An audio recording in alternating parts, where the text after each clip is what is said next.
All right, welcome. We're going to get started in just a sec. My name is Judah Bernstein. I am an academic programs coordinator at the Center for Jewish History, and I'm delighted to welcome you here this evening, and all of our panelists here. Welcome. The Center for Jewish History is the umbrella institution that houses 5 wonderful partner organizations: the American Jewish Historical Society, American Sephardi Federation, Leo Beck Institute, Yeshiva University Museum, and the YIVO Institute for Jewish Research. Together, these partners possess a trove of Jewish historical artifacts, documents, and other media that constitute the largest repository of Jewish archival material outside of Israel, perhaps within Israel itself, but we will keep our claims modest here tonight. The archival and library collections housed at the center span over 1,000 years, constitute more than 5 miles of archival boxes, over 500,000 volumes of printed material, and feature dozens of languages and stem from manifold geographic locations. That is to say that right here in this unassuming building on a quiet, sleepy street in Chelsea, Manhattan, any member of the public can walk through our doors, enter our Lillian Goldman reading room on the 3rd floor, and immerse themselves in the personal, regional, national, and transnational histories of Jews across time periods. They could, if they so happen to have an interest in American Jewish religion and culture in the post-war period, an interest that would bring them to a lecture about it on a Sunday evening, they could come in and peruse Dr. Arthur Waskow's papers held at the American Jewish Historical Society. Those papers, of course, contain materials on the first Freedom Seder and Dr. Waskow's Haggadah, which we intend to commemorate and discuss this evening. Certainly, the Center is an archive and a portal for advanced research in Jewish history, but it is also a public institution, a Jewish Library of Congress. We see it as our mission to preserve the past so as to bring history alive to a public that craves to understand the contemporary. It is with this goal in mind that we organize this evening's symposium. The Freedom Seder, the synthesis of American religion and left-wing politics that it struck, and Dr. Waskow's larger career of religious and political leadership in the late 60s, 70s, 80s, 90s, on and on and on. Touch on simmering questions which we encounter in our own day. Questions about the alliances between different American minorities, the place of religion in American liberalism, the prospects of American religious renewal and spiritual dynamism, and much more. It is our hope that this wonderful program will elucidate an important event in the recent past, but also illuminate long-standing matters of contemporary import. Aiding us in this endeavor this evening is Dr. Waskow himself, who has so kindly agreed to come up from Philadelphia. He will kick off our evening with reflections on the Freedom Seder and his impressive career. Dr. Waskow's long career cannot possibly be adumbrated in a few curt sentences, but I will try anyways. It has been marked by holding faculty positions at the Reconstructionist Rabbinical College and various colleges and universities, the founding of the Shalom Center, as well as ALEPH, the Alliance of Jewish Renewal, and the publishing of numerous books on Judaism and other matters. After Dr. Waskow's reflections, we will hear from a panel of esteemed scholars on the dais. But before we begin, I'd like to pass the mic to Professor Shaul Magid, Jay and Janine Schottenstein Chair of Jewish Studies at Indiana University Bloomington, and the Center for Jewish History's current National Endowment for the Humanities Senior Scholar, who will offer more substantial introductions. Thank you. Thank you, Judah. Thank you all for coming out on this Sunday evening before Passover. I'm sure you have nothing better to do with your time. After this event was publicized, a number of people asked me why we were celebrating the 49th anniversary of Arthur Waskow's Freedom Seder. Why number 49? Well, aside from the simple fact that this happens to be the year that I have the honor to be the NEH Senior Fellow at the Center, as a Jew, I can't refrain from the opportunity to create midrash out of the banalities of reality. 49, of course, is quite a significant number in this Passover season. The sages teach us that Israel was wallowing in the 49th level of defilement. The 50th level would have made the Exodus impossible. And with the experience of the Exodus that is relived on Seder night, they sailed directly from the 49th level of defilement to the 49th level of purity, only to descend back to the level 1 the next day, and proceed to climb 1 level each day, for 49 days until the giving of the Torah on Sinai on the holiday of Shavuot. The term bichipazon, or swiftly, to define Israel's exodus, is a term that denotes a kind of collective spiritual vertigo. Passover is thus a festival of such vertigo following the 7 weeks of slow recovery represented by the counting of the Omer.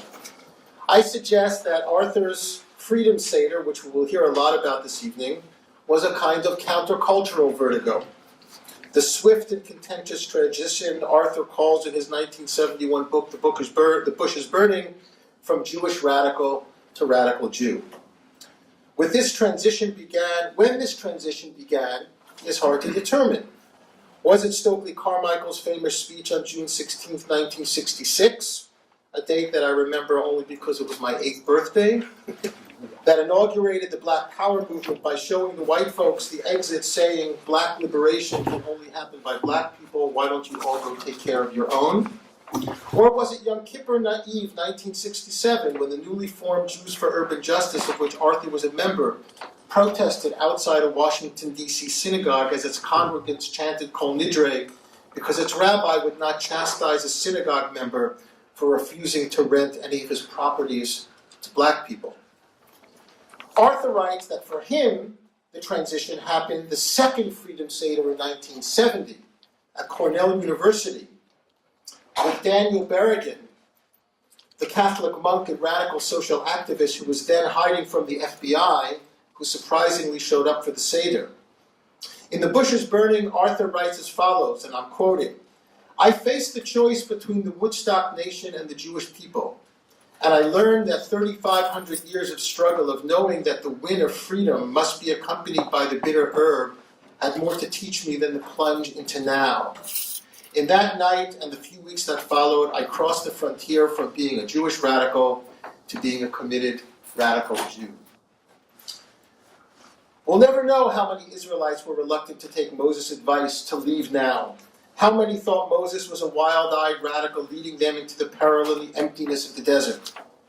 But we do know that many Jews were quite upset by the Freedom Seder. Perhaps the most vocal naysayer was a young assistant professor of Hebrew literature at UC Berkeley, who many of you may know as one of the most prominent American scholars of Hebrew literature. His name is Robert Alter. In February 1971, Alter published a scathing critique of Arthur's Freedom Seder in Commentary magazine, calling it, quote, "the most bizarre instance of the tyranny of politics over religion among radical Jews," end quote. How dare he, Alter continued, quote, "to offer a queer amalgam of quotations from Eldridge Cleaver, Herbert Marcuse, Allen Ginsberg, Thoreau, and Martin Buber with the likes of Moses and Rabbi Akiva. How blasphemous," Alter opined, and I would add, how utterly fascinating. Alter, like any reader of the Freedom Seder in those days, was experiencing the effects of that spiritual and political vertigo, but for him, the exhilaration of such a birth of daring and radical creativity was just nausea. He had clearly not yet drunk the electric Kool-Aid. Over time, however, few remember Alter's critique, and yet many remember Arthur's Freedom Seder. It ignited not only dozens of new Haggadot, but marked the important transition from the New Left Jewish radical to the Jewishly intoxicated radical Jew.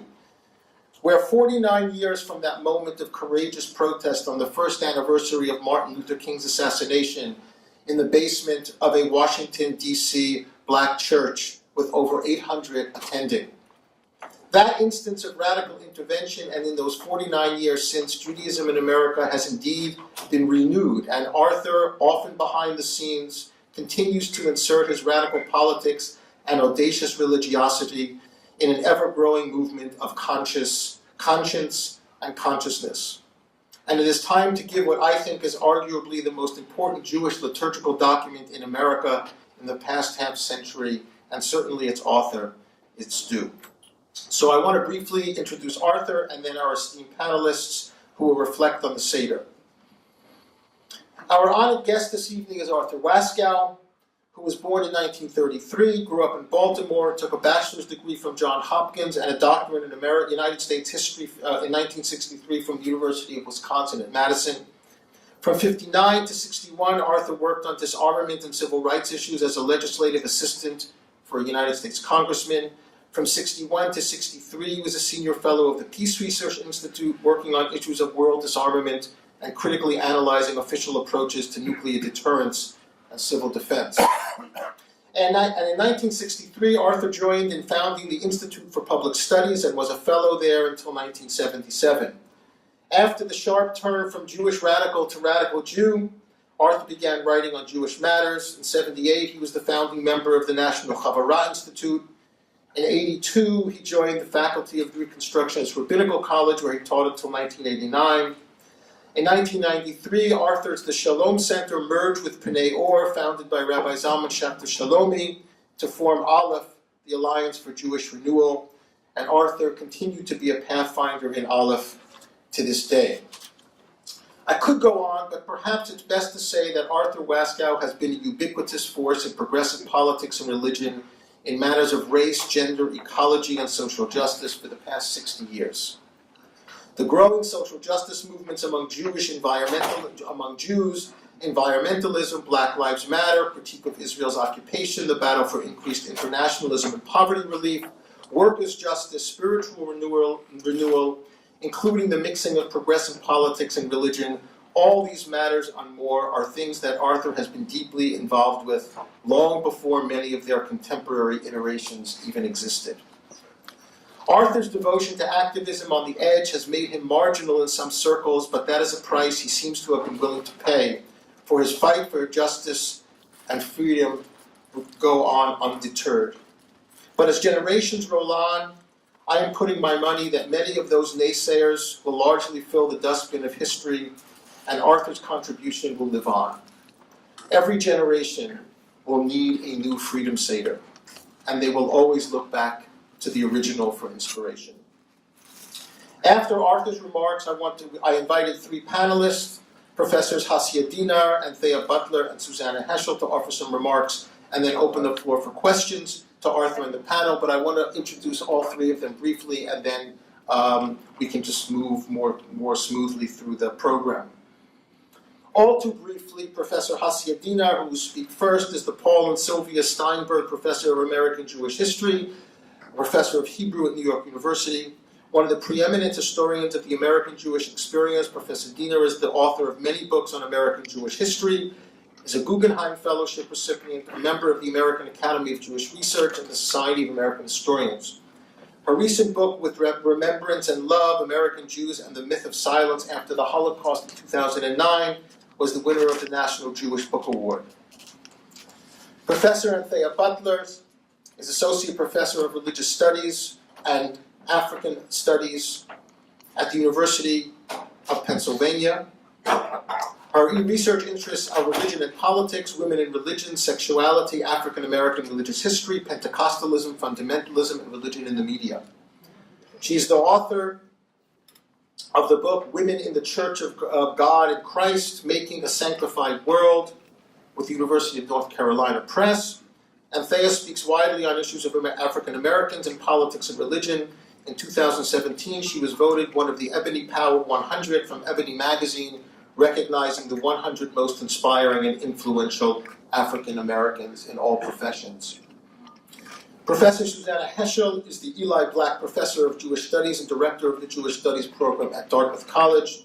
Her numerous publications include Abraham Geiger and the Jewish Jesus, which won a National Book Award, and The Aryan Jesus, Christian Theologians in the Bible in Nazi Germany. She was the editor of On Being a Jewish Feminist, which had a profound impact on the rise of Jewish feminism in the early 1990s. A prolific writer and speaker, Professor Heschel has written on gender, race, German Jewry, Judaism more generally, anti-Semitism, and progressive politics. So now let us continue with Dr. Arthur Waskow.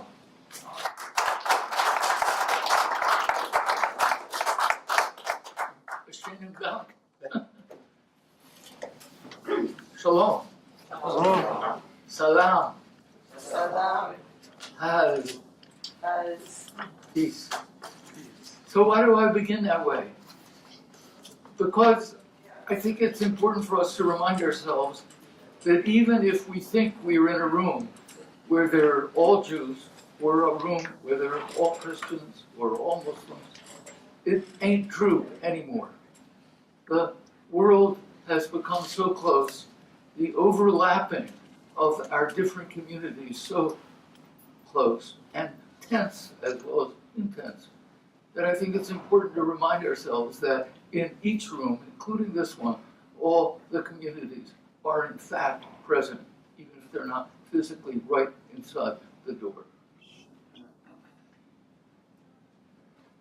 So that question of when I shifted over is, of course, it didn't all happen just the weekend of the honoring of Dan Berrigan at Cornell University. It happened step by step, but some of the steps I didn't even know were happening. The first, maybe, was in 1964 in Atlantic City at the Democratic National Convention, where the Freedom Democratic Party from Mississippi applied to be recognized as the real Democrats of Mississippi.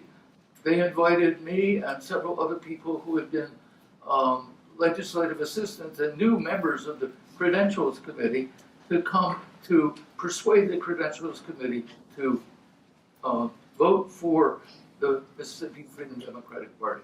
They also invited Dr. King.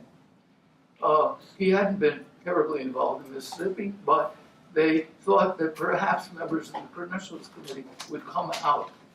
And that was the only time I met him.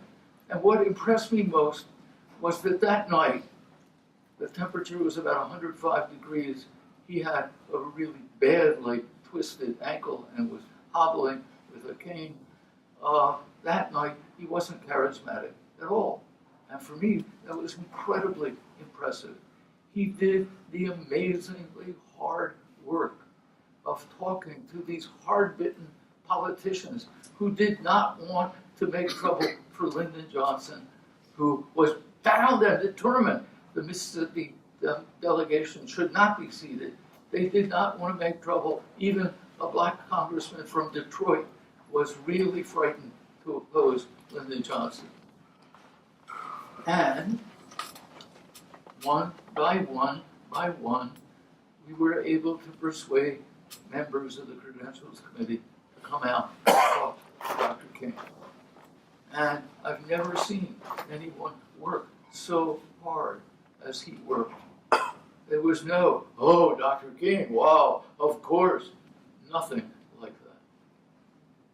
The other thing that happened to me, and was maybe unconsciously, semi-consciously, a step in the direction of being seriously Jewish, was that Fannie Lou Hamer, meeting people picketing on the Atlantic City boardwalk, started singing songs that were black Southern songs and were about the Exodus.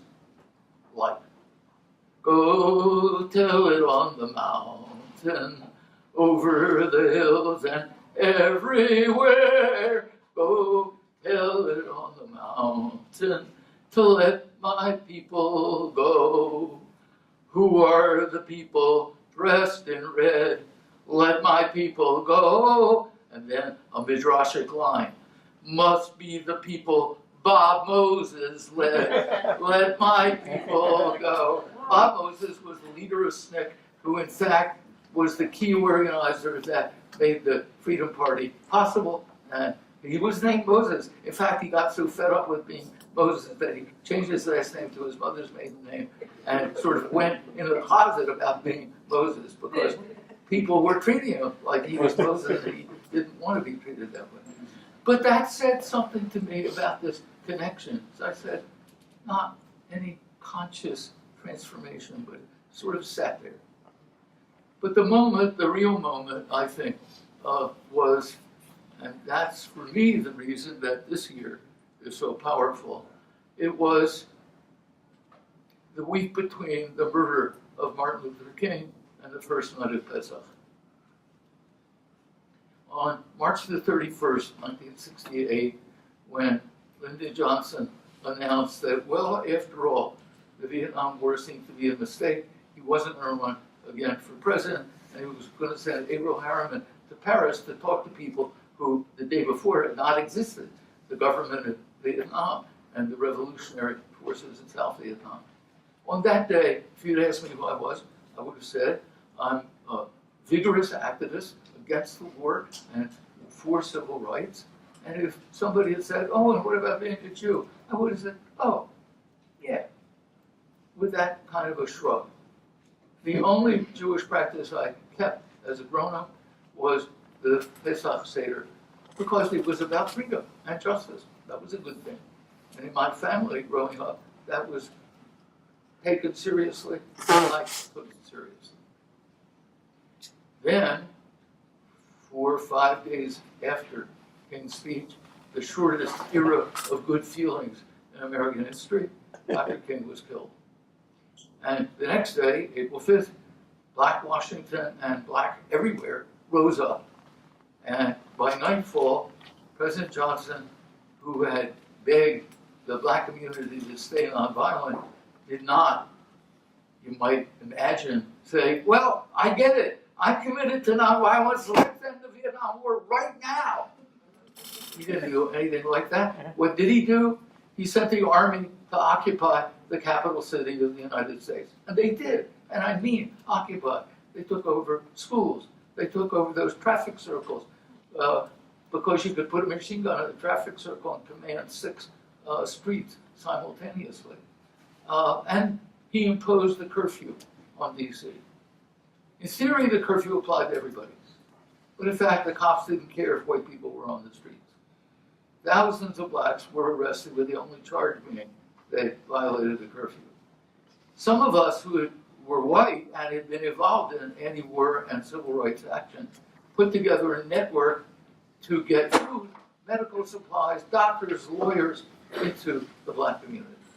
And that's what I was doing all week long. And then came the first night of Pesach. So I walked home to get ready for the Seder. And that meant walking past the army. And a jeep with a machine gun pointed at the block I lived on. And my kishkes, not my brain, my kishkes began saying, this is Pharaoh's army. You're going home to do the Seder. This is Pharaoh's army. And for the first time in my life, the Seder became not just serious, but like a volcano you discover in your backyard. Not only extinct, but you had no idea it even existed. And I was shaken to the heart of me. And I was shaken by being shaken. What is going on, Waskow? How come you are shaken so much by this? There's a line in the Haggadah, which I have read every year since I was old enough to read. In every generation, every human being, called Adam, not every Jew, every human being must look upon himself, herself, as if we go forth from slavery to freedom in every generation. So I've read it over and over, but big deal. That night, it was clear it had powerful meaning. So I walked away from that Seder shaken. And the rest of the year, 1968, a year of amazing crisis in American history, kept shaking me. I was named by a caucus of my neighborhood to be a delegate to what became the infamous Democratic National Convention in Chicago as part of a delegation committed to support Bobby Kennedy. And then Bobby Kennedy was murdered. And I drew on the yarmulke that was the historian's hat to remember, they used to do a thing when a delegation didn't quite know who to support for president at the convention. They would nominate somebody they called a favorite son. It was never, of course, a favorite daughter, but they nominated a favorite son. So I suggested to the delegation we nominate a favorite son, and that we should nominate the chair of our delegation, who was a young minister, sort of a younger version of Martin Luther King, Channing Phillips, who was an amazing human being, an amazing minister of the black church in the heart of Washington. And we did. We nominated him for president. He was the first black person ever placed a nomination for president at any major party convention. But the murder of King and then of Kennedy shattered the possibility in American society of a continuing alliance, rapprochement and alliance between the black and white working classes. Bobby Kennedy was the last politician in American society who was able to do that. And King was the last who, white America, even though they got mad at the speech he gave exactly a year before he was killed, which I'll say something about, still had enormous respect in white America. With those two people gone, that year, I think, became the ancestor of this year. The ancestor of the year when the possibility of forward action was so frightening to some of the people who run the country that they were perfectly willing to encourage racism, misogyny, hatred of foreigners, hatred of Muslims, all those perfectly willing to encourage them in order to be sure to keep control of American society and American politics. And I think it was what happened in '68, the collapse of the possibility at the Democratic Convention of a real forward step, so that democracy that year seemed unable to solve the big problems of the society, the war and racism. And here we are. The democratic process is still not yet. Yesterday made a difference. The women's extraordinary march. I wrote something recently that said, Shifra and Pua, 2 women resistors. The day after the inauguration, 3 million women resistors across the United States. Amazing, amazing. Shifra and Pua, the midwives who refused to kill babies. So there is a resistance. And I also want to come back to what I think you might say is the deep history of repression and resistance. What did I say I'd come back to? Well, doesn't matter. One thing I had no imagination could happen, would happen, was that the Freedom Seder freed the Haggadah. It freed the Seder. Who would have imagined? When I was writing it, I was driven to write it. I read 3 books, but this was like writing me. I wasn't writing it. In the fall of '68, after coming back from being a delegate at the disastrous convention, I found myself driven to sit with King, Gandhi, the black rebellion, slave rebellions of the 1830s and 40s, the Warsaw Ghetto Rebellion, which was not yet in any Haggadah, in my left hand, and the Haggadah I was given when I was 13 years old, which for a long time, the only really interesting thing you've been about it was Saul Raskin's illustrations, including a half-naked Pharaoh's daughter going into the Nile to rescue Moses. If you were a 13-year-old boy, that was a very, wow. So I wove the stuff in my left hand and the stuff in my right hand together. I thought the whole debate about whether there were 10 or 20 or 50 or 100 or 200 or 500 plays was just silly. So I took and I created an argument between violence and nonviolence as the way to get liberation. I love the idea of a debate in the Haggadah, but I thought this one was a much more interesting, powerful, important debate.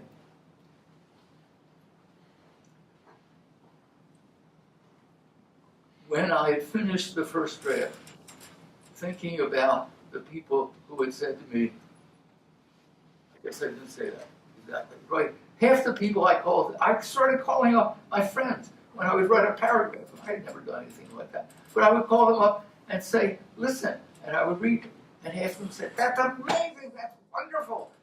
The other half said, Waskow, You can't do that. There is a Haggadah. Nobody can write a Haggadah. So I thought I'd better ask some knowledgeable Jew whether what I was doing was totally crazy or useful. I called Rabbi Harold White, Alav Shalom, and he was a young rabbi in Washington, and I explained what I was doing and asked him to give me his frank opinion.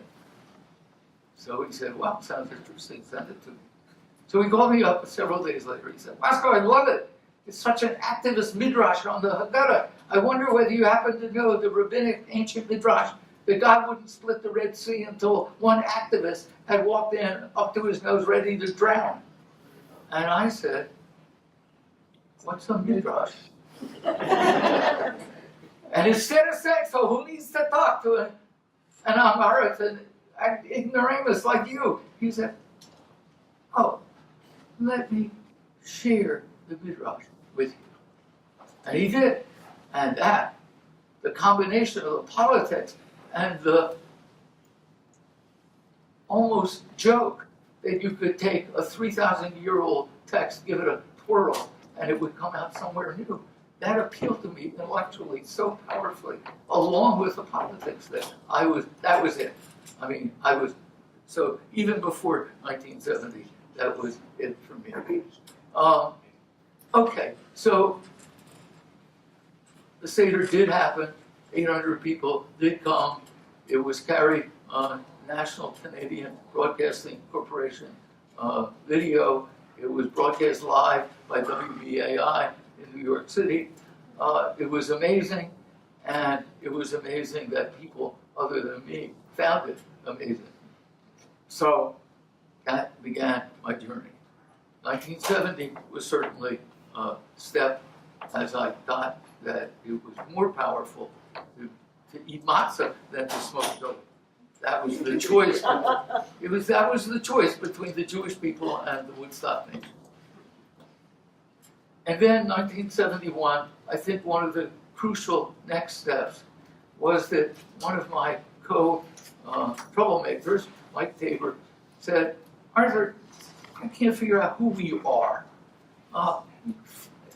Is there anything like what we're doing that we should learn from? He said, I want to go to New York. I want to go 3 places in New York. I want to go to the place on the Lower East Side where they invented the 2-cent plane. Okay. And he said, I want to go visit the Jüdische Arbeiterbund, the Jewish Workers' Union, and I want to go visit Heschel. So I said, fine. So we went, and I can't remember what happened with the 2-cent plane, but so then we went to the Bund, and the Central Committee, they called it that, the Central Committee of the Bund was there. They were all over 80. Now, I appreciate that. But none of them were under 80. None of them. And we had sent ahead stuff we were working on in D.C., including the Freedom Seder. So we asked the chief spokesman, so what he thought of the Freedom Seder. He said, well, I think I understand what you're trying to do, but why did you keep God in the Haggadah? I went to yeshiva, and I came out a socialist, and the rabbis, they burned our books, and you would still keep God in the Haggadah? He was as angry as he was in 1906. So we staggered away and went uptown to see Rabbi Heschel.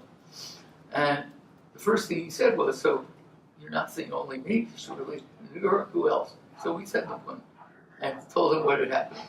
And he said, well, I'm not surprised they're all over 80. It's sad, I love them. But I think any organization that totally cuts itself off from the religious tradition is bound to die out in a generation or two. Okay, so then we said, so what did you think of what we sent? So I said, well, the Freedom Seder is really interesting, really exciting. One of the things we had done was create a kind of Seder for Shabbat dinner, thinking that most Jews in America didn't have any idea what Shabbat was all about. So we cribbed a lot of stuff from his book, The Sabbath. And he said, well, I'm honored that you quoted my work from The Sabbath, and I guess I understand why you think it might be useful to have Shabbat Seder. I'm not sure that after 3,000 years, the Jewish people need a Seder for Shabbat. Then he said, but one thing he said to me, I really didn't like. Oh. He said, well, you sent your monthly newsletter from Jews for Urban Justice. Yeah, he said. And the name of your newsletter is the Jewish Urban Guerrilla. He said, if you were urban guerrillas, and he let the sentence trail off, I have no idea what he would have thought of us if we really were Jewish urban guerrillas. But, he said, you're not. What weapons do we have? And I remember being moved, and that's really a key moment for me, being moved when he said we. He was this astounding, extraordinary scholar, activist, rabbi, and he was going to say to Mike Tabor and me, we. He said, what weapons do we have? We don't have guns. We don't have money. We have only words.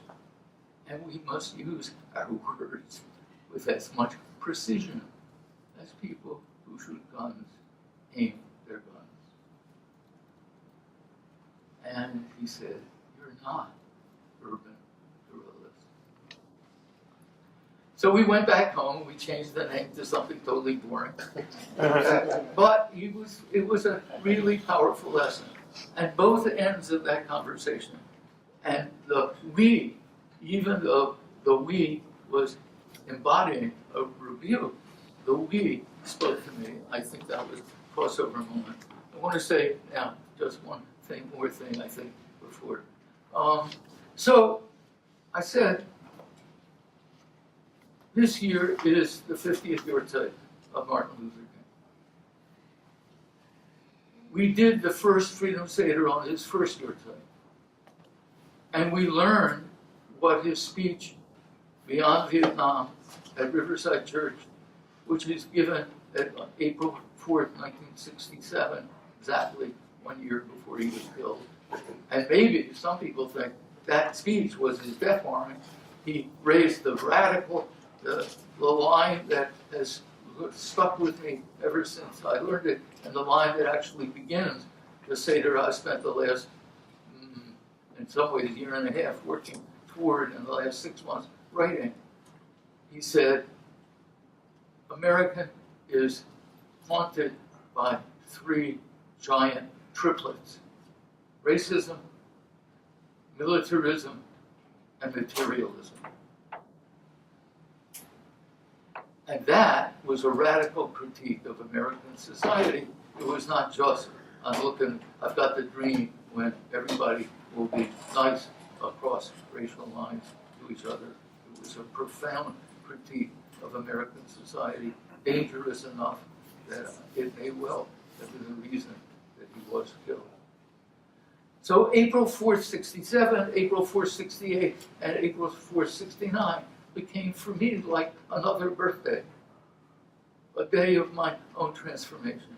So this year, I found that it really felt necessary. I wasn't driven the way I was in the fall of 68, but it felt really necessary to write what we have ended up calling the MLK plus 50 Interfaith Freedom Seder for this year, for the 50th anniversary of Dr. King's death. I actually brought some leaflets, if you don't mind handing them around, giving them to somebody who will then hand them around, which can tell you how to get a look at that Freedom Seder on the Shalom Center's website. And I hope some of you will either use the Seder as it is or take passages from it, passages from King, passages from the students of Parkland School in Florida, because they're in there too. When King named militarism, we decided there are three forms of militarism in this society. The formal kind, armies, the desire of the present president to spend $1 trillion redoing the entire American nuclear arsenal and appointing more or less crazy militarists to 3 key posts in the administration. Secondly, the militarization of our police forces at home. And third, the militarization of the whole society around guns that anybody can get, and guns that are military guns, not hunting rifles, military guns. So they're in there too. The Parkland School is in there too. What happened yesterday hadn't happened. We wrote it. But one more thing I guess I want to say. Yesterday morning, Shabbat Haggadah, we call it, the last Shabbat before Pesach, we read the very last passage of the classical Hebrew prophets, Malachi. And it ends before the coming of the great and awesome day of the breath of life. You might say before the breath of life becomes a hurricane of transformation and disaster. Before that, I will send you Elijah the prophet. It'll be, my God is the breathing of all life. I will send you Elijah the prophet to turn the hearts of the parents to the children, the hearts of the children to the parents, lest I come and utterly shatter the world. Wow. To read that yesterday, when the hearts of the parents and children were in fact turning toward each other in such an astonishing way, felt extraordinary to me. And because of that, one of the aspects of this new Seder is that the cup of Elijah will not sit there waiting for Elijah to come. It will be for us to share, all of us drinking from the cup of Elijah, taking on Elijah's activist task, the activist task of making sure that the generations can speak and listen to each other so that there is not utter disaster brought upon our society, upon our world, upon our planet. Thank you.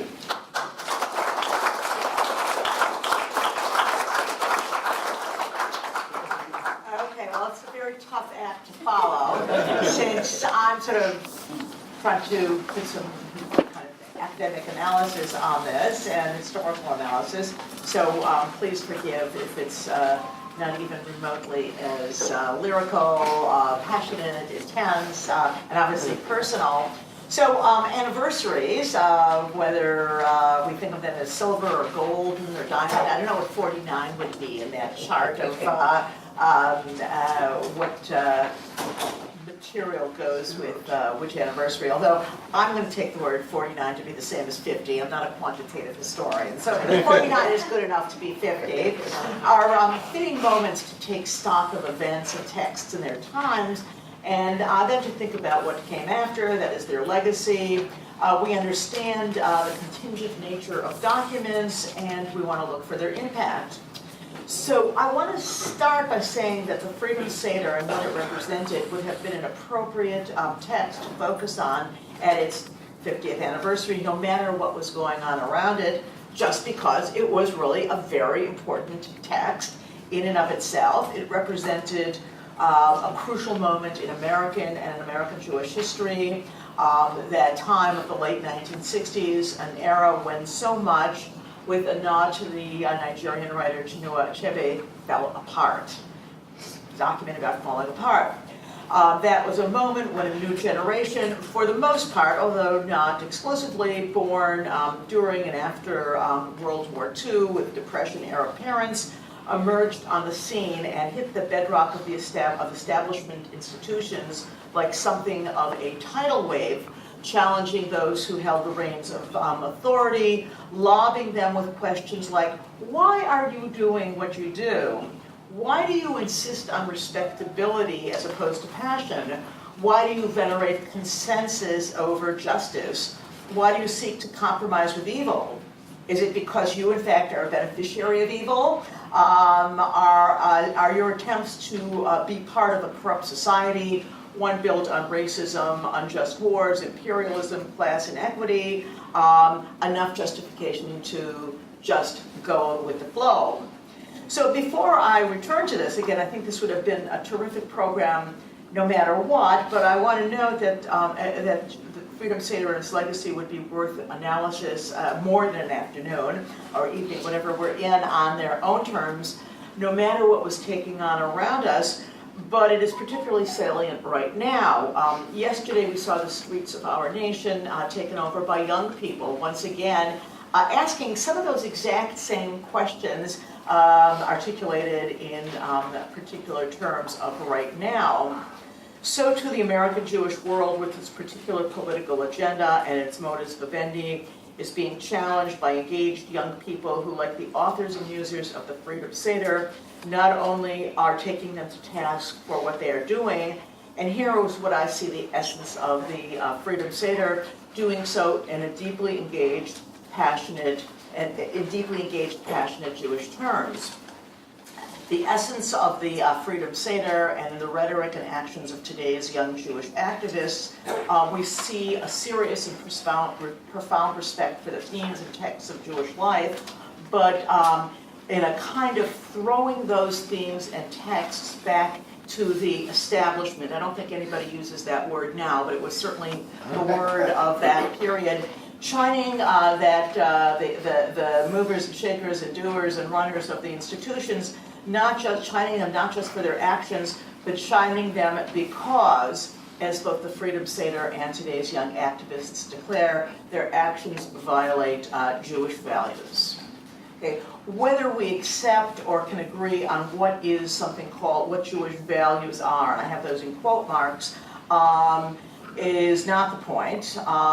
But rather, the creators of the Freedom Seder, as well as the young people today from organizations like If Not Now, Jewish Voice for Peace, here in New York, Jews for Racial and Economic Justice, Open Hillel, among others, are making the claim to their political actions in the name of Jewish values.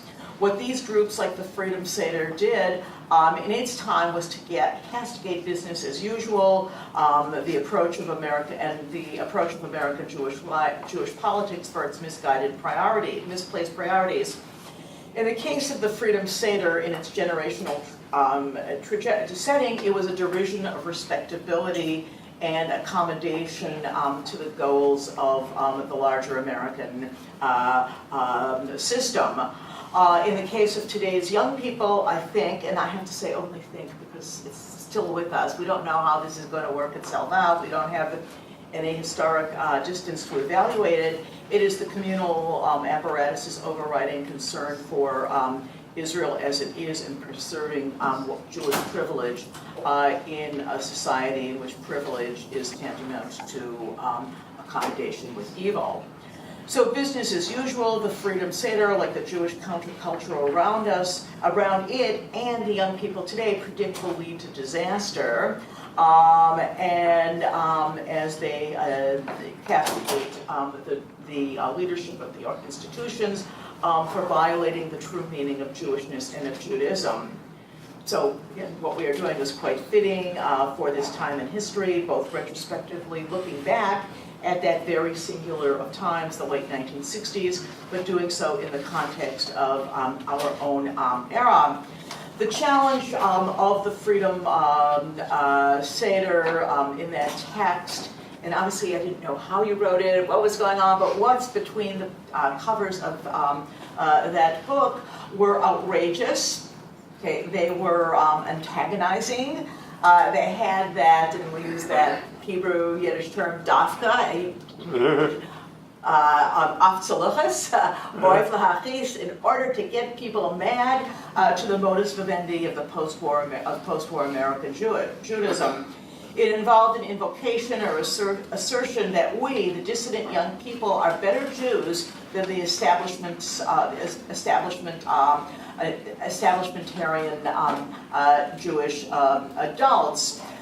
So I want to just read one little part of the Freedom Seder, which I think says it, that part all. And this is a quote from a manifesto of the Jewish Organizing Project, which was one of these organizations of the late 60s. So here in America, we have been both coerced and cajoled into abandoning the prophetic legacy. That is, we've been forced to give up the essence of Judaism.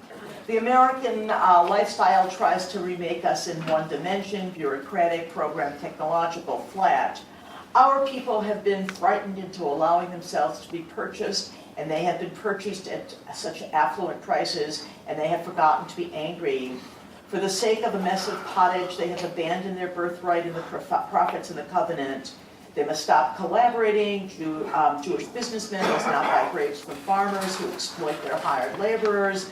Jewish organizations must not lend money to banks that oppress black people. Jewish political leaders must not serve the military-industrial complex. And the survival of Judaism, not merely of a brood of suburban bar mitzvah boys and girls, demands a reunion between that sense of mystery, communal feeling, tradition that we knew as children, and the intellect, reason, systematization that we have learned as adults. So I should say that paragraph in the work of these of that part of the Jewish counterculture is actually the inspiration for one of my students' dissertations, a book which recently came out, Rachel Cranson's Ambivalent Embrace, very much inspired by the Freedom Seder. So anyhow, to return to the Freedom Seder and to its powerful assault on this paragraph, which I see is the heart of the text in 1969, and the deep purpose, at its deep purpose. You, the Jews who run the agencies and apparatus of post-war Jewish life, have been bad Jews. We, the young people, we're the good Jews. What's further notable about the Freedom Seder, and what I think made it profoundly different from most of the other alternative political Haggadot that preceded it, the ones that the Bund put out, the Arbiter Ring, the various and sundry Zionist groups among them, involved its deep immersion in Jewish sources. And again, I like the idea that the Bund leader said, what have you gotten there? So if you look at the Haggadot that the Bund put out, there were no God. God was not there at all. So this kind of deep immersion in Jewish sources, but comfortably embedded in a liberal borrowing from and deep sacralization of non-Jewish sources, whether Jewish or not. And I have the word Jewish in quotes here, in as much as some of these individuals who are canonized in the Freedom Seder were, whatever this means, were Jewish. Okay, but we're not writing in that context at all, and obviously I don't particularly like using such terms. So the Freedom Seder's canonization of individual and text whose work lay outside the Jewish sacred canon. So what do I mean? Well, just a quick reading of the Freedom Seder. We see references, and these are all in quotes, to quote, the prophet Dylan, Ginsburg the Tzaddik, the Shofet, Eldridge Cleaver, Rabbi Thoreau, and Rabbi Hannah Arendt. Okay, each one of these individuals carried heavy baggage in the conventional institutional world of American Jewry in the 1960s. Arendt, I thought, was particularly interesting and transgressive to be graced with the title of rabbi. She thought so too. I would imagine, even the degree to which she was being, had been denounced ever since 1963, since the publication of Eichmann in Jerusalem, as a self-hater, a bad Jew, a traitor, and I could go on with the words that were used against Hannah Arendt. And even by 1969, 6 years after the publication of Eichmann in Jerusalem, American Jewish public opinion about her could not have been more scurrilous. It could not have been more negative. And yet in the Freedom Haggadah, she has been ordained as a rabbi. So too the Freedom Seder adds words, texts, and so on in almost transgressive, although exhilarating kinds of juxtapositions. So, and again, it's very interesting because much of this says you must do this and you must do that. And the English in the Freedom Haggadah is a lot of thy and thou and hath. And I thought, oh my God, who even talked that way? That's from my bar mitzvah. Right. And I can't imagine hath and so on. But after the English presentation of the Hallelujah of Dei Adonai, it's the text that ends, the psalm that ends with the barren woman is settled in her house, joyful mother of children, Akeret Habayit, and so on. The Freedom Seder then goes into holy, holy, holy, holy, holy, holy, holy, holy, holy, holy, holy. And the thing I'm going to read is, I would never use such analogies, but this is what the text here. The world is holy, the soul is holy, the skin is holy, the nose is holy, the tongue and the cock and the hand and the asshole holy. And then it goes on to Holy Peter, Holy Alan, presumably Alan Ginsberg, Holy Solomon, Holy Lucian, Holy Kerouac, Holy Burroughs, Holy Cassidy, Holy the unknown buggard and suffering beggars, holy the hideous human angels, and so on and so on. So it's this juxtaposition that had to be shocking for somebody like Robert Alter, and indeed for my mother, because when we suggested using a little of it, my brother-in-law brought his copy in 1969. Her reaction, she didn't know that much English, but her reaction was, he's making fun of us. Okay, and needless to say, it was not used. So too, when the Freedom Seder puts Martin Luther King and Moses in the same sentence, two prophets denied the right to enter the promised land.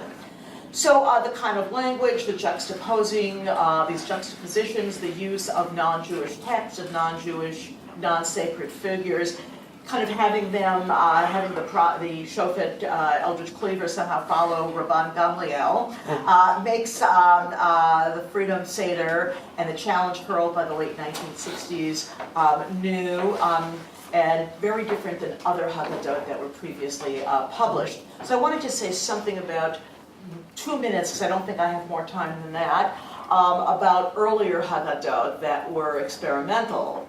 And so this is not a new genre. Okay, that is, there were many other experimentations with the Haggadah, but generally they were not intended to be used as the first or second Seder, but rather they were intended for organizational use for what was then pretty common, which was a third Seder, as if you didn't have enough with the first and second, you wanted to have a third, but the third one were chances for a local labor Zionist group, a local Arbiterin group, to be liberated from the old text and to be able to do stuff, use texts that were not part of the canonized book. But generally, even those, the material did not stray terribly far from the conventional Jewish sources. They were composed for explicitly Jewish purposes to be used at schools, at Jewish communal organizations. But they weren't published by mainstream publishers available for purchase. Okay, this one was published by Reinhardt and Winston, and you could buy it in a bookstore. Okay, you couldn't have bought the Chicago chapter of the Bunds Haggadah at a bookstore. It was distributed only to its members, so this went public. So this meant that someone out in the public could see a Jewish text venerating Eldridge Cleaver at a time when he could not have been more despised by American society. Here's a Jewish book honoring him and even giving him the level of prophet, although Shofet, a judge, I'm sorry. I think that this has made it very different. And just to be a little pedantic here, this will be my second to my last, my penultimate comment, so I want to hear the other panelists. The only other well-known Haggadot published in the United States, which added different kind of material was of the Reform Haggadah of the early 20th century, removed next year in Jerusalem and put in instead America the Beautiful. So they felt very comfortable tampering with the traditional text. So too the Reconstructionist Haggadah of the mid-1940s added Go Down Moses as a printed part of the Haggadah. In the early 1950s, when the text to remember the Warsaw Ghetto uprising was written, originally sponsored by the American Jewish Congress, it was explicitly not printed in the Haggadah, but it was a reading on a piece of paper that was to be read, but it wasn't printed in it. So that's one of the things that makes this so different. So to draw this to a close, the Freedom Seder, whose 49th/50th anniversary we are marking, can be understood as a representative text of a moment in time, one whose legacy we can and will debate, but we can also ask then what this rising generation of today's Jewish activists will produce so that others 50 years from now or 49 years from now will consider worthy of enacting this program. Thank you.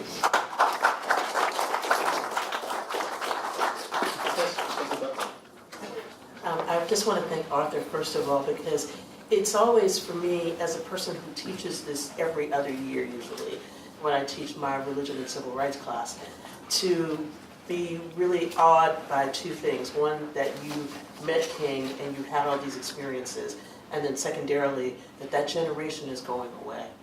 And I think that's worth saying right up front here, because we're at a time where people have forgotten what the struggle was, but we are still yet in a struggle.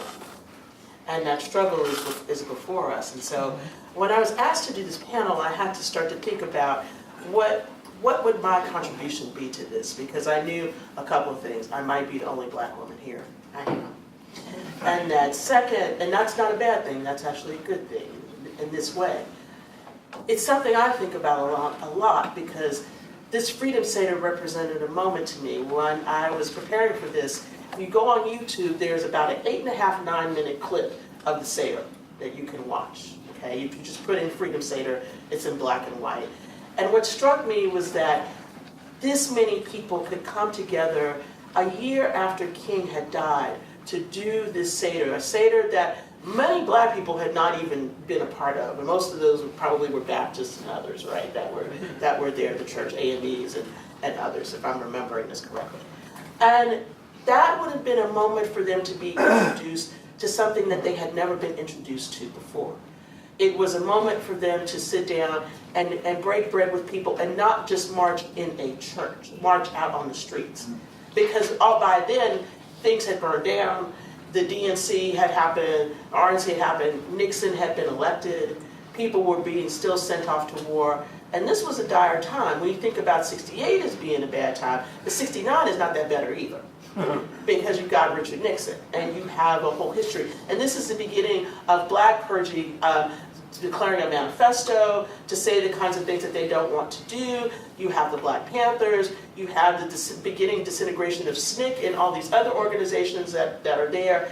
And so this is a moment. It is a moment of reflection a year after King has died, and they're not those leaders that you think are going to rise up. The way that I've talked about this to my class before is like, it's the death of the prophets. It's not the death of a prophet. It is the death of the prophets, because the prophets have to move on. And so I'm very interested in several things that I want to talk about today. And I'm not going to necessarily talk a lot about the Seder, but I want to talk about this relationship between African Americans and Jews, because we have a shared relationship, we have a shared history.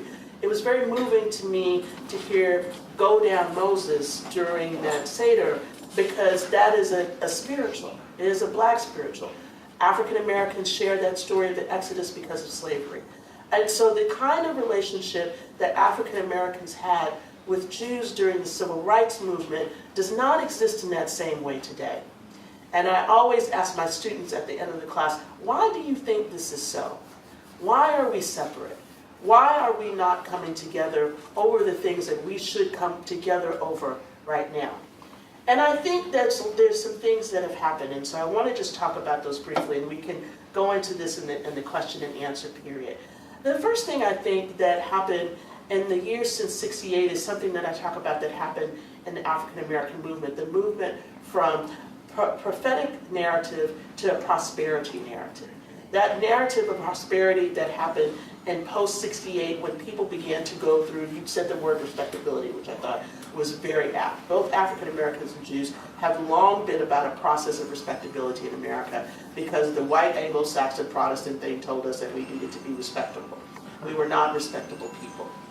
And part of what happened in the civil rights movement was a moment of non-respectability. What many people don't realize in the civil rights movement is that King had his own problems within his own denomination of the National Baptists. This is why the denominations split. They split between the National Baptist Convention and the Progressive Baptist Convention in the 1960s, because many African Americans thought we should go about this not in a way that is marching, but we need to wait for the laws to change.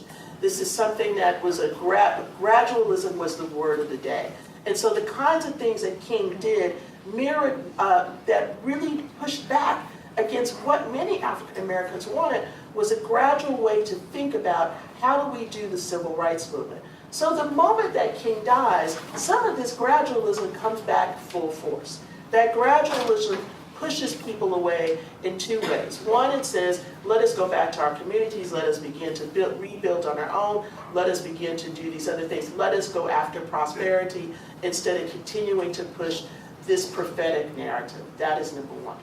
The second is the breakdown of the Black and Jewish alliance. Part of this breakdown happens because of a sense in which the community begins to think that people are falling away from the narrative of civil rights.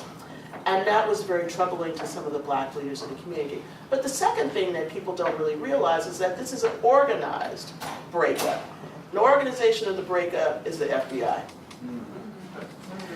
People who infiltrated movements, and you could probably talk about this, and you probably know some of this, Arthur, I'm sure you do, that these were things that were definitely pushed by rumors within the organizations. Oh, they're not doing something with you. Oh, they don't do this.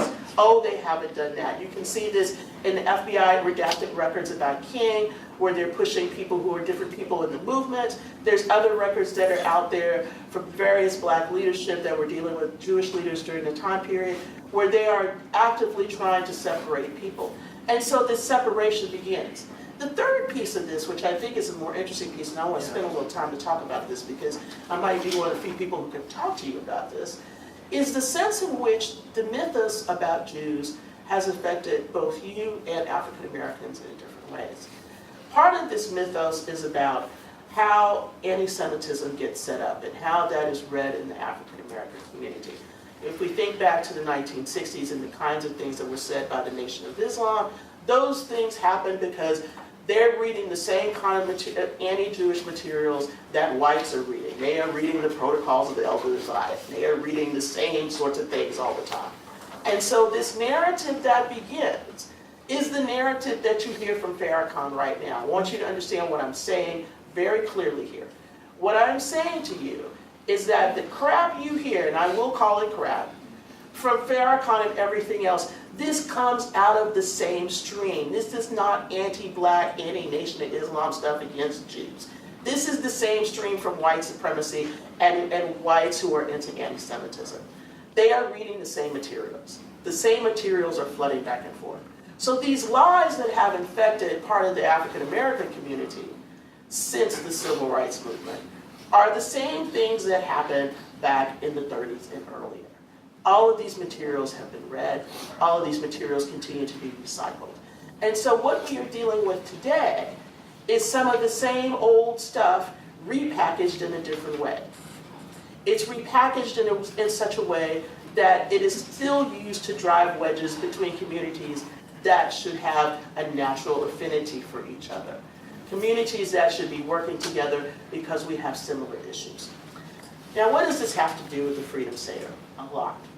Because the Freedom Seder is a moment for people to come together in 1969 to commemorate this first year of King's passing. It was a moment where people could sit down at a table and share their religious experience with each other. If we come forward to 49 years from now, What is it that we know right now? We know a few things. Number one, our youth are not in the same place that they would have been in 1969. I have been writing a lot about Black Lives Matter. One of the interesting things that happened in Ferguson was that people like Jesse Jackson, who were right there on the side of King, got booed every time they showed up. Why did they get booed? Because people did not want organized religion there. They felt organized religion would hamper them from the kinds of things that they needed to do to push back against what they saw as police brutality and violence and the unjust murder of Mike Brown. What happened in the civil rights movement for them is not what they see as being a part of a freedom movement now.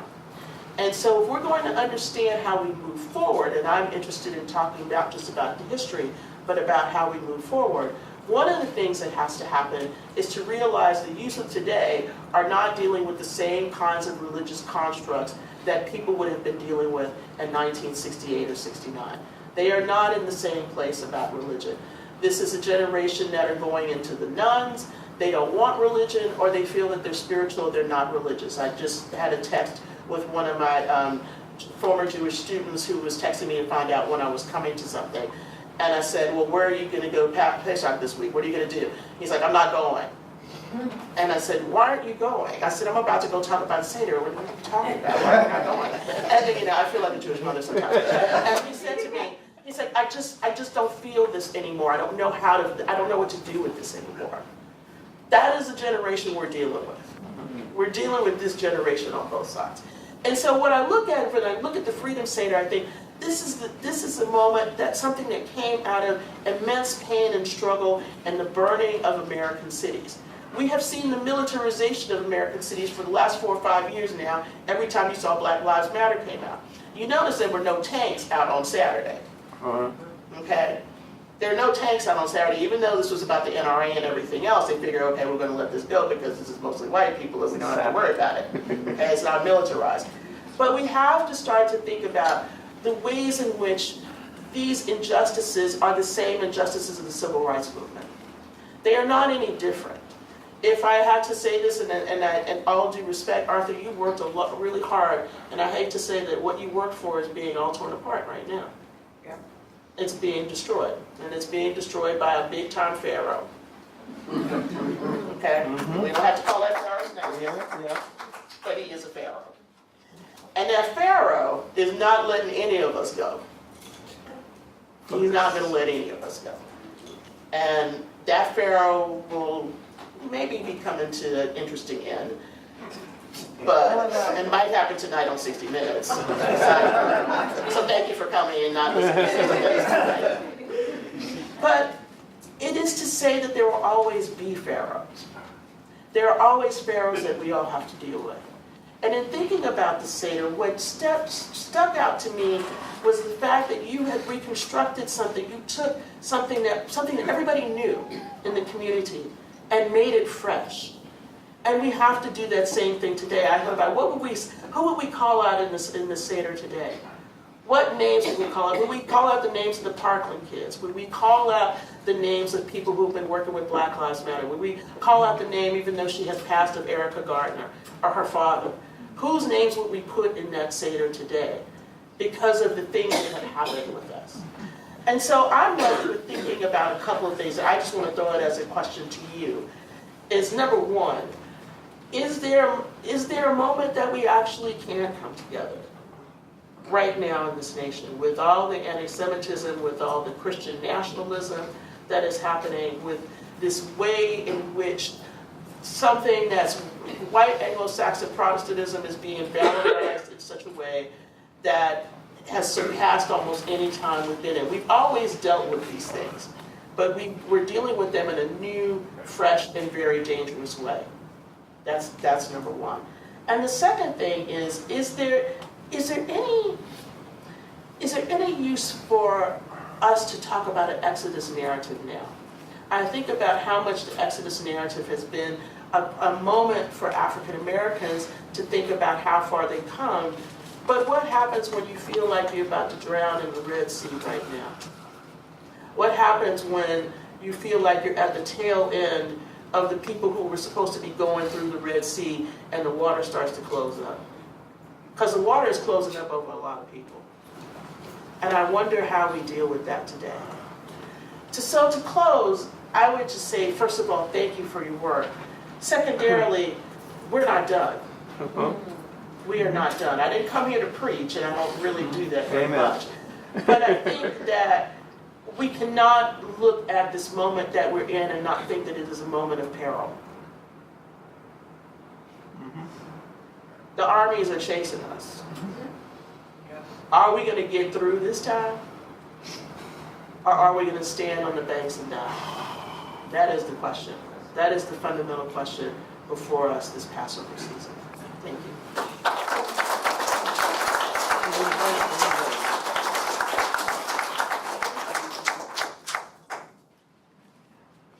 Thank you. I don't think this isn't on, right? It's on, yeah. So, okay. So, Shaul, thank you for organizing this evening, and thank you, Arthur, for all that you've done. I want to just speak briefly, and I'm only going to speak in some personal terms.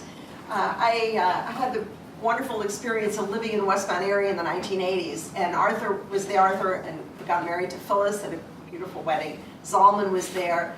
It was an extraordinary period of time, and I left, but it's within me. And I have to say also that it's thanks to the Freedom Seder that, yes, you opened up a lot of possibilities. It was in the 1980s when I had an idea about putting an orange on the Seder plate, for example, for gay and lesbian Jews. So that's thanks to you too, Arthur. I appreciate it. I guess what I just want to say something about my father, who was Abraham Joshua Heschel, and the meaning of the prophets, because I recently had to write a study of the history of German biblical scholarship on the prophets.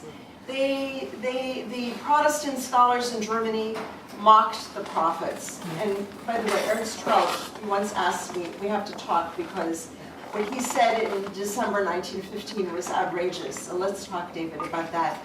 They denigrated the prophets. I'm thinking about Gunkel and Doom and Holscher, and said that they were ecstatics, they lost consciousness, they ranted and raved, they were misogynists. The way they talked about Muhammad having epilepsy, not revelation, and so on. And it was in part to counter the German Jewish tradition, but they also, it was an assault on themselves as Germans.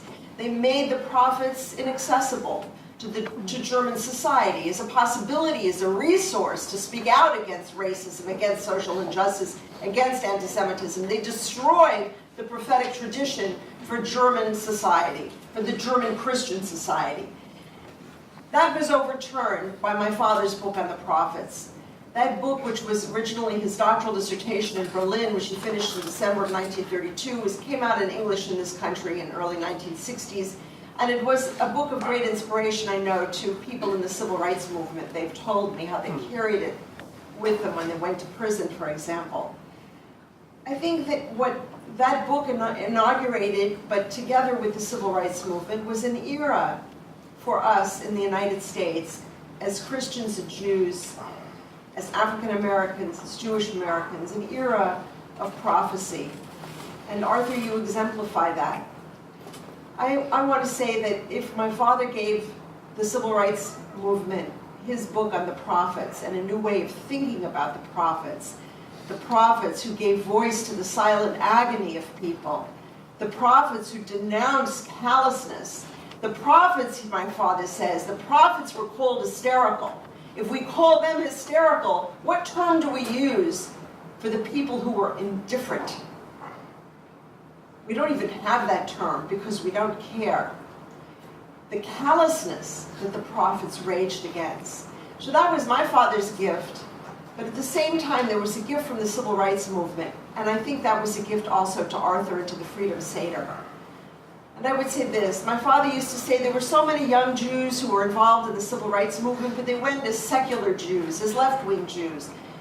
And they didn't understand what they were doing in terms of Jewish religious tradition. I think Dr. King, in invoking the prophets and speaking about the Exodus and making the prophets and the Exodus the central motif of the civil rights movement, Dr. King gave us back the Bible as Jews. He gave us a sense of pride in being Jewish and having a prophetic tradition. He made the Bible come alive, and I can tell you he certainly did that for me. He rescued me from my years at Ramaz. So it was a gift. I would say that after the war, when we were broken, I think Dr. King helped restore our souls as Jews. I want to say that the Freedom Seder was extraordinary.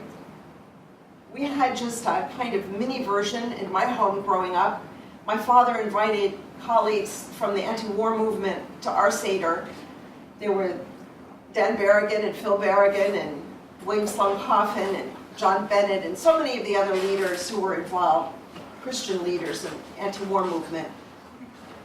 But you know, in 1968, my father invited Dr. King and his family to come to our Passover Seder, which you know what happened. It was just about 10 days after he was killed. But I would just like to say that I think for some Jews, it is unfortunate that they either don't go to a Seder, tell them to come to mine, or they don't have a Seder with the kind of gravitas that it needs. The Seder is about Exodus, but it's also about being enslaved. And think of all the commentaries. What does it mean to be enslaved? That also has a lesson for us today. And indeed, yes, because we are living in that world. What does it mean to survive slavery? To have a sense of integrity, and to know when to get out, and to know to jump into the water. And also, the Seder is about redemption. And I think Arthur, what you've given to us in the Freedom Seder and in your other many books, including the ones you've written together with Phyllis, and in your lecturing, and in your incredible email newsletter that comes from the Shalom Center, that is wonderful because it is concrete in what to do, and it is inspiring to us. Arthur, you give us hope, and we need it desperately right now, and I thank you for that. I hope that all of us will take your hope with us to our Seders, and I would also just suggest one thing to those who are going to Seders, and I hope everybody will. You too. I hope you think, what if Martin Luther King and his wife and his children came to your Seder? What would you say to him? What would you teach him? What would you say? This is what Passover is about. To me, to the Midrash commentaries, to Arthur Waskow. Ask him, show him. But I think in so doing, by thinking about Dr. King's presence at the table, it also gives us a deeper sense of what we stand for as Jews, what we've also received from Dr. King, from the Civil Rights Movement, from Arthur, and a sense of what we're going to do with our Jewishness in these terrible days. So Arthur, thank you. Thank you for the hope that you give us. Thank you for the foundation for the future. Thank you for all the many inspirations you've given to everybody around the globe. Thank you.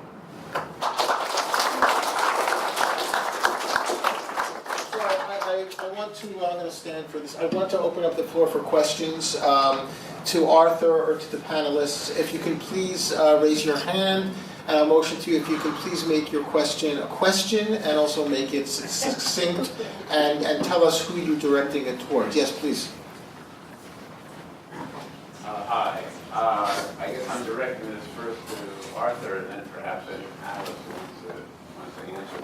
My question is, what does the Freedom Seder say to Jews and African Americans about Palestinians, the treatment of Palestinians in Israel? Because having returned from there in May, I think a lot of the people who are drowning these days are Palestinian. And there's a lot of silent agony and callousness over there. So I'm wondering, how what you find in the Seder and whether any panelists wish to comment about that. Arthur? So, I think in the second edition of the Freedom Seder, which was the one that Holt Reinhardt Winston published, there are a series of, not sort of in the body, but a kind of appendix, a whole series of passages, and some of them are about by, interesting, 1969, the summer of 69, I spent most of the summer in Israel and also got to meet Palestinians on the West Bank and Gaza, and came home totally clear that there needed to be a two-state peace settlement, which was unheard of in American Jewish life, though some Israelis have begun to talk like that. And I pursued that as a kind of parallel stream in my politico-religious work. And at the same time, when I considered how to deal with the Shalom Center, what I said to myself was, I think between taking on the big empire and taking on the little empire, I think the Shalom Center should take on the big empire, that is, the United States. I kept writing, in fact, in the issue of Tikkun magazine that celebrated, not quite the right word, but observed the 50th anniversary of the occupation. I wrote a piece on what Atzmaut, which we usually translate independence, but really means standing on your own feet, rooted in your own essence, which is what Etzem and Atzmaut are about. What did it mean to say that Israel was about to celebrate its, I think at that point, 70th anniversary of Atzmaut, when it was also observing, celebrating, the government for sure, the 50th anniversary of the occupation. And I said, it doesn't compute. And I did a whole series of attempts at bringing Torah to bear. Like, I said, what is the line between loving the state and making it an idol? And I quoted two passages from the Talmud about what makes something an idol. One is, they're living, you remember, under the Roman Empire. Tells the story that, Talmud tells the story.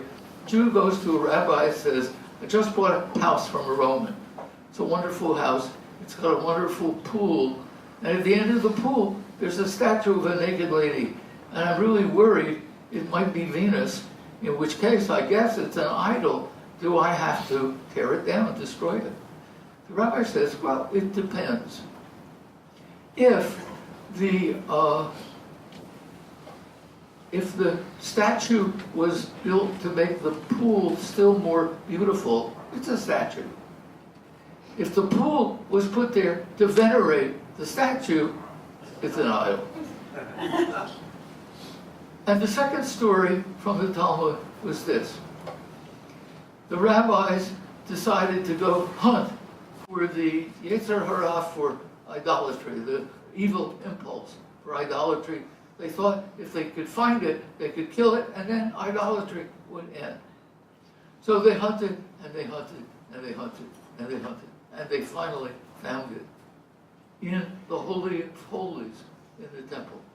That's where the impulse to idolatry was. So I take that as the warning that it may be the most sacred thing you can nevertheless turn into an idol. And when I ask myself what makes the difference, it seems to me the ability to criticize the living God, as Abraham did, as Jacob, who wrestled, I think, with God. Why did you set up the world? So the only way God could get to be who I was supposed to be was to rob and steal and lie. What kind of a God is that? Wrestling. When you can't wrestle with something you think is sacred, when you can't criticize it, when you can't call it to account, it's an idol. And for huge chunks of American Jewish life, but not for all, for huge chunks, Israel has become an idol. Our tradition teaches us that's the most dangerous, disastrous thing in the world. The Psalm says, what are these things? They have noses, but they can't breathe, right? They have legs and they can't walk. They have arms and they can't touch. And those who make them will become like them, which I think means dead. So that's where I am about it.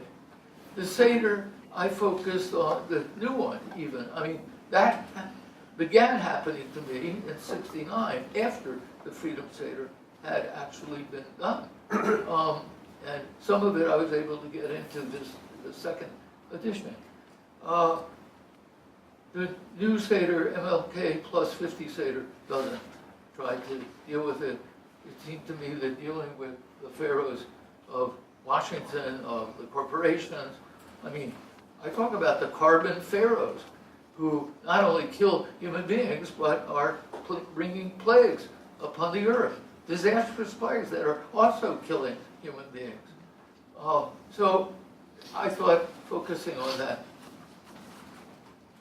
So, I mean, my own view is there are two really serious tests for the Jewish people in the most basic sense in this generation.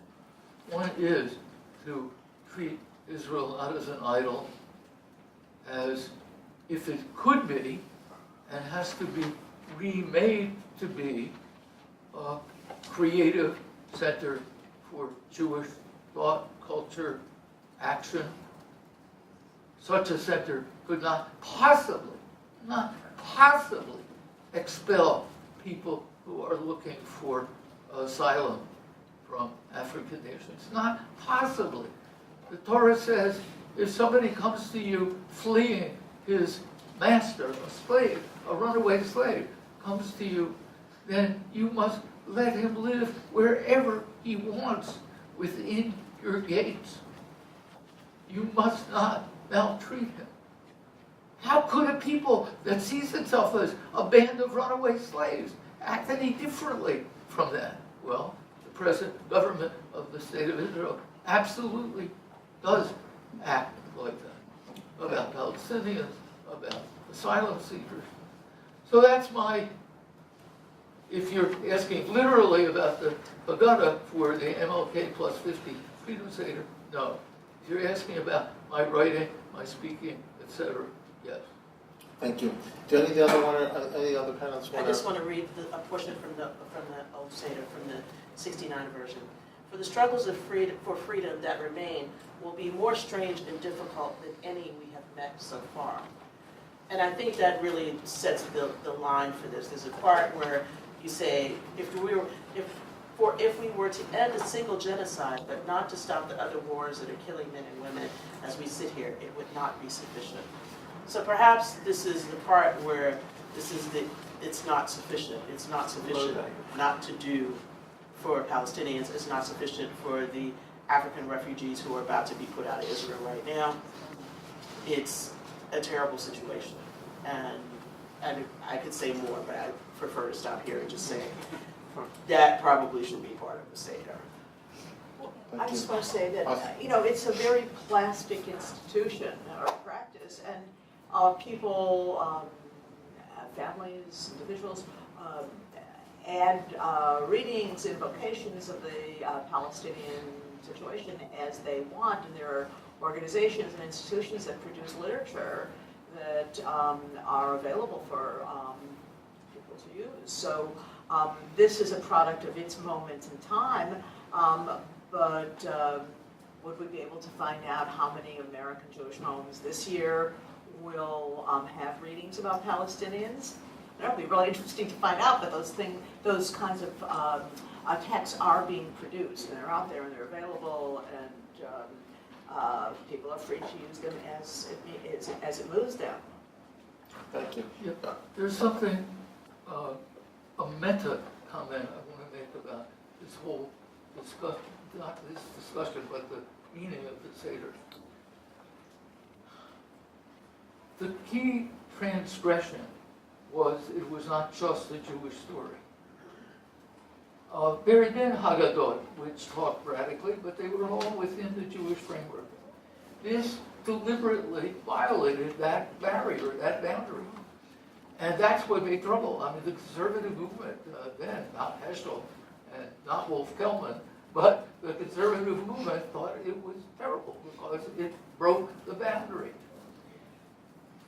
I think there's something profound that's connected with the nuns. It's connected with the young folk who say, forget it. The synagogues are boring, the churches are boring, they're not addressed. I think if you look back in big history, we understand the emergence of Torah and the God-wrestling folk as the result of at least two big empires, Egypt and Babylonia, pressing hard. And the response from the Western Semitic tribes was the creation of a new kind of community. When Rome pressed hard, the result was the emergence of two new kinds of communities, Rabbinic Judaism and Christianity.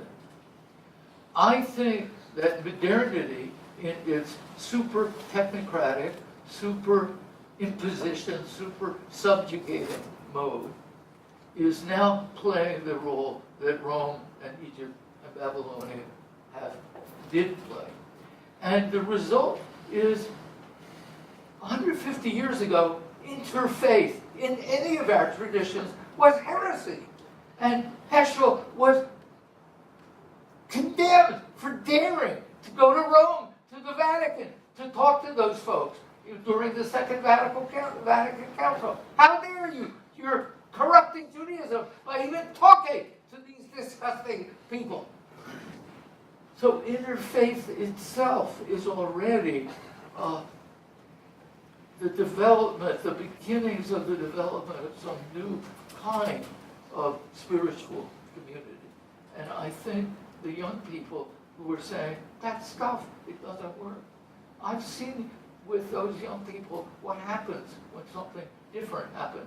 In occupied Wall Street in New York City, veterans of the civil rights, our beloved Vincent Harding called not the civil rights movement, but the black-led movement to redeem American and redeem, renew, and make happen American democracy, went there not with a book, not with a prayer book, but to have a religious service that we invented on the spot. It was an incredible response that spoke to the folks who were there, who were exactly the same people who wouldn't walk into a synagogue or a church at all. So I think something profound is we're in the middle of it. And, whether Pharaoh's army, the chariots, get to us before we can cross the Red Sea, I think is really up for grabs. H-bombs and global scorching really make it up for grabs, aside from all the other stuff. Yet, what happened yesterday, what happened on January 21st, a year ago, what's happening all over the place, and indeed, the descendants of Shifra and Pua, the midwives, all that, I think, suggests something really new is beginning to happen. Thank you. Eric? Two questions. One is also in relation to the question about the occupation of the Palestinians. To what degree was the Freedom Seder provocative? The quote that you gave, I wasn't sure whether to read that as provocative or aspect of the era, similar to and just a second question to that, which is related. I would very much like to hear more about, since I've been working too long on a book on Hannah Arendt and Judaism, I'd like to hear a little bit more about Rabbi Arendt and what interactions you had with her about that phrase. Well, she was a visiting fellow of the Institute for Policy Studies, where I was a resident fellow, and she was there sometime after the Freedom Seder And she said to me, "Why did you call me a rabbi?" I said, "Well, a good rabbi is a good teacher teaching profound truth, right?"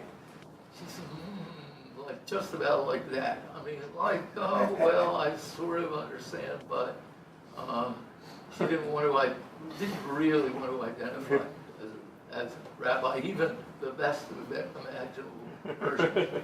The first part of what you said,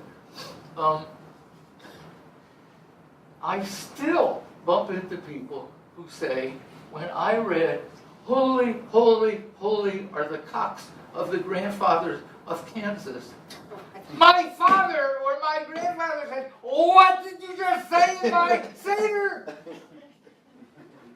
Yeah.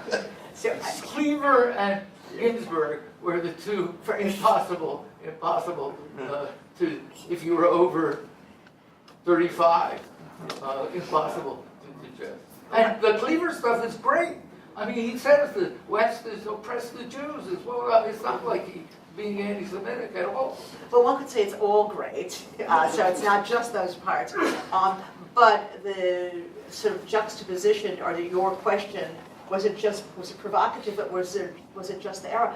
Remember that this was so much the ethos of a particular swath, not all young people, not all young Jews, but that was so at the core, was to be provocative and to go in. I mean, read all the stuff that's coming out, the reminiscence now about the 50th anniversary of the Columbia sit-in, and et cetera, et cetera, et cetera. I mean, I won't bore you with personal details of being provocative, again, avtalochus, to irritate the relatives, but it was so much part of that moment in time that to not be provocative was to be buying into the system itself. And it could be small provocative, it could be, there are a range of what it means, but it was to provoke. But when I wrote it, both Ginsburg and Cleaver, I wasn't deliberately setting out to provoke. They seemed to me to be truth, and they seemed to me to be freedom. And Cleaver was saying there should be an alliance between people of color and the Jews. And in fact, I remember them, and then after the first, the Washington rep of the American Jewish Committee called me up, said, "Let's talk about the Freedom Seder." So I did. I went. And he said, the AJC could really take this and run with it if you would just drop Cleaver. I said, "Nothing doing." He said, "Well, then there's something to discuss." David? Right, so I do have a question, but I want to just begin by thanking Shaul for organizing this panel and the panelists for really bringing to life a core principle of the Center for Jewish History, which is to bring history alive, and you've really brought alive the Freedom Seder in a very meaningful fashion.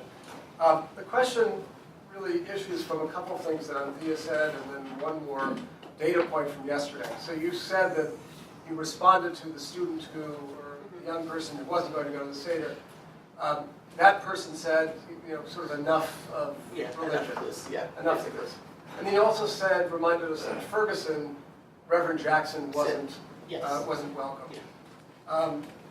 And yesterday, while walking down Central Park West on Shabbat HaGadol with tens of thousands of others, one of the most ubiquitous signs that I saw began by saying, it's a line that was uttered by one of the students, "Thoughts and prayers aren't enough." Yes. So my question really revolves around religion per se. I wonder if Rabbi Heschel maybe wasn't right in his response to the Bund, who left out God, when he asked about that. What I want you to reflect on really is what role religion today, 49 years later, same deep structures are present.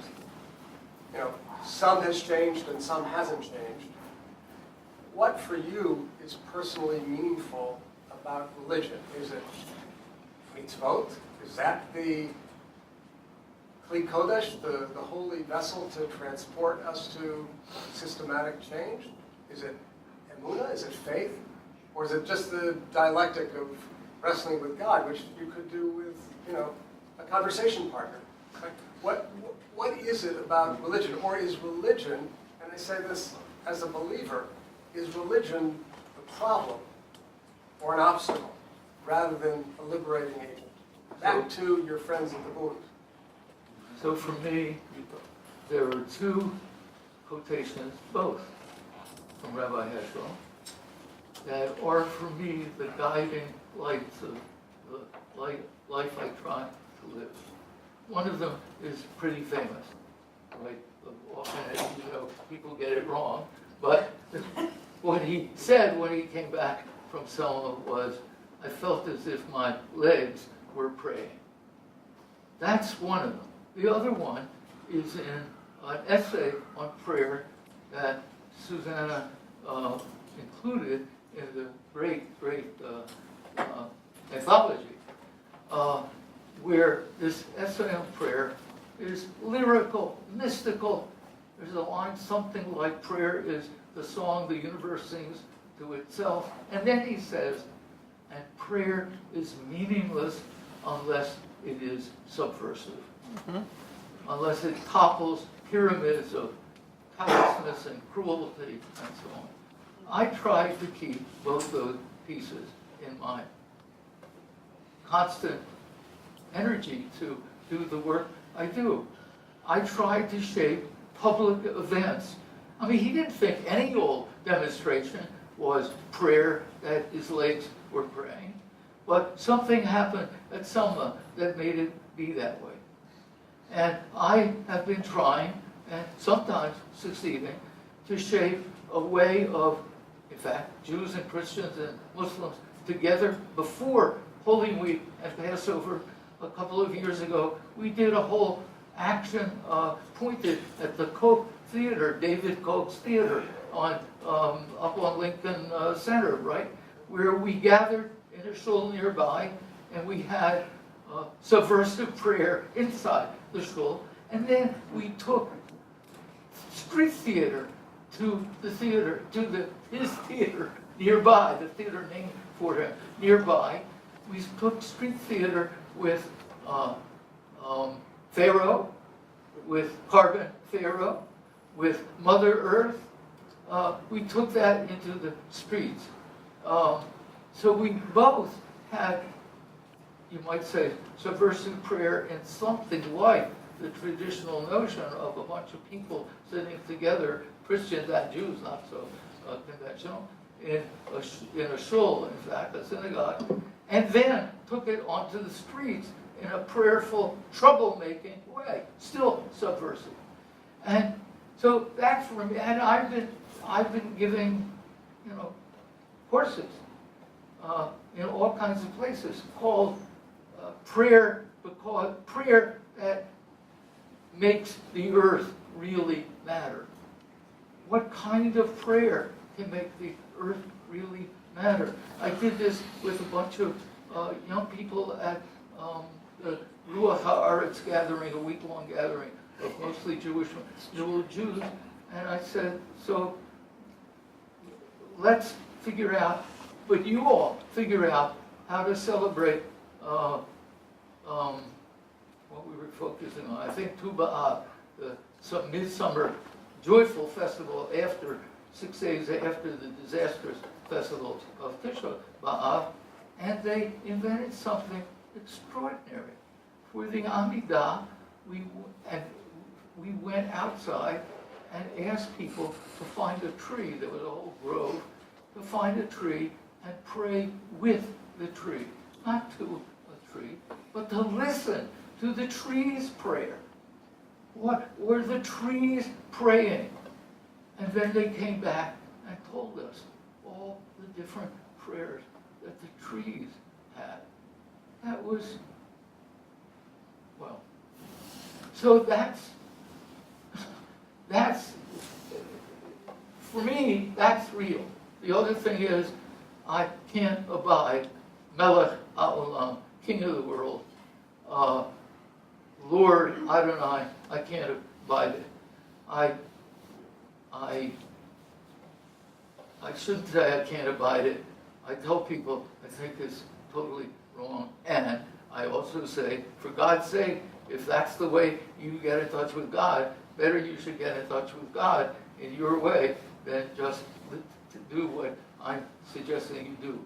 But for me, I had an extraordinary moment, which would take too long to explain, in which I asked myself, what would happen if I tried pronouncing Yud, He, or He, which you're told you're not supposed to pronounce, right? What would happen if I tried pronouncing it YHWH in the Western alphabet? And I'm going to pause a minute and invite people, as I sometimes say, if you're willing to disobey my grandmother, who taught me to say Adonai, and I said, cut, doesn't make sense, there's no dollar, there's no gun. She just cut me a dollar and a gun. How can it be? She said, just do it.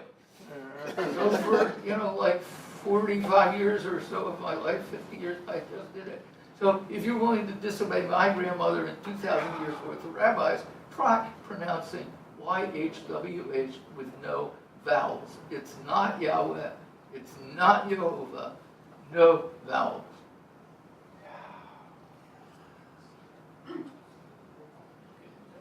So what happened to me was,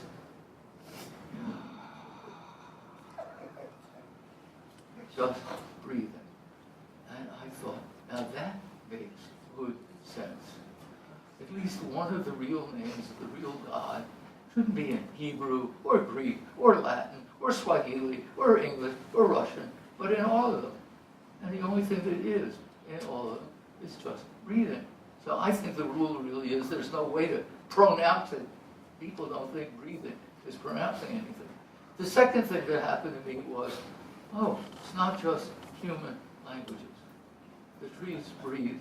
In fact, we get to breathe in what the trees breathe out. And if they weren't breathing out, we couldn't breathe in. And they breathe in what we breathe out. And that interchange, in fact, is what is now in crisis. Big corporations have figured out how to pour more CO2 into the atmosphere than the vegetation of the earth can turn back into oxygen, and that's what's heating the planet. So I see what we call the climate crisis as a crisis in the name of God. So that's my answer to your question about where I am, about prayer, God, religion, etc. The breath of life, that's my God. Thank you, Arthur. The time is getting late, so I think I want to kind of call adjournment. There's going to be, is there some kind of reception outside so we can continue the conversation? Anyway, thank you all for coming, and thank you, Arthur, and thank you, Waskow, and thank you, Antonio, and thank you, David Myers, and Freedom Seder.